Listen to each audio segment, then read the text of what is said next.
It was the summer Irvi Karlen got very sick, realized she didn't have long to live, and confided in me that she knew what had happened to Sven Jorgensson and his son Vidar up in Tierp.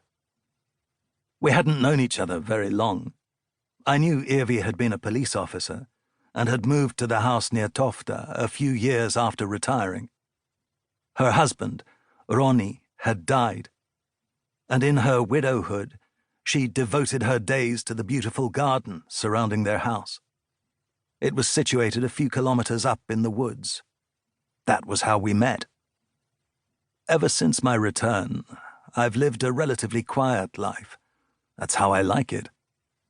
I'm over 40 now, and my days don't include any children, women, or other distractions. I spend my time writing or reading. Once or twice a week, I take the car and go grocery shopping, drop by the bookstore, or visit my parents. They're in their 70s now. On occasion, I drive down to Lund, where my brother works, and where my editor spends half his time. I don't do much else. If I like, I can walk down to the bus stop on Vikhavegen and ride into town to see an old friend over a cup of coffee or a beer. Those trips are increasingly scarce now. The only truly regular facet of my existence, beyond writing and reading, is taking walks. I hardly ever took walks during my years in Stockholm, unless I had some destination in mind. But down here, I walk a few kilometers almost every day. I don't know quite why I need it, but I do. Alongside the treat of a glass of whiskey a few times a week, after an especially productive work day, my walks are one of the few rewards I allow myself. The first time I met her was in late June. The old woman was in her garden next to an open bag of potting soil. The quiet nature of her surroundings meant that she noticed me right away as I came walking by. She looked up, spotted me, nodded, and smiled. "Aren't you the one who moved in down by the road, into the yellow house?" "Yes, that's me. I moved here recently," I said. "Where did you live before?" "Stockholm, but I'm from here originally." "I've seen you on walks in the neighborhood." "It's become a habit. This is a beautiful stretch." "Oh, maybe it is. It's like I don't see it myself anymore." She strode over to the fence and put out her hand. "I'm Irvi." Once I'd introduced myself, she said, "That's right.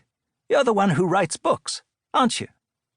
"Yes," I said, even though I hadn't been able to write a word since I came back. "I suppose I am." "I haven't read any of them, I have to confess." "There's no need to. Have you lived here long?" "For almost 15 years. My husband and I bought the house. Now it's just me.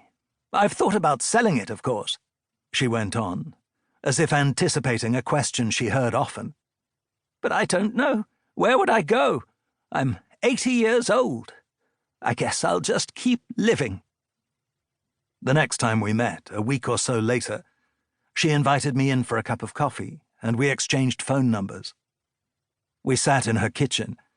Irvi had a new cell phone, which she'd received from one of her grandchildren, and I showed her how the alarm clock worked. She visited me sometimes. We drank wine, chatted, played cards, and kept each other company. She told me stories from her life as a police officer, hilarious and tragic stories of criminals and addicts, victims and next of kin. How it had been different being a woman on the force at the time, and yet not. She showed me pictures from a photo album and spoke about her late husband, Ronny, about her children and grandchildren, about her brother, Einar. I told her I'd moved back to my childhood home, that I was trying to get it in order, but didn't know how, that I hadn't been able to write, and hadn't even had anything to write about in ages.